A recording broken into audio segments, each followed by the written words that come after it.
Gracias, Señor, por este día. Qué bello amanecer, qué hermoso es tu sol. Gracias, Señor,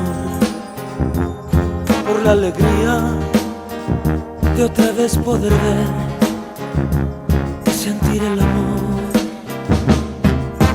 Gracias por todas las cosas, espinas y rosas, todo es tu creación. Gracias por quererme tanto, por la voz y el canto y por la distinción de poder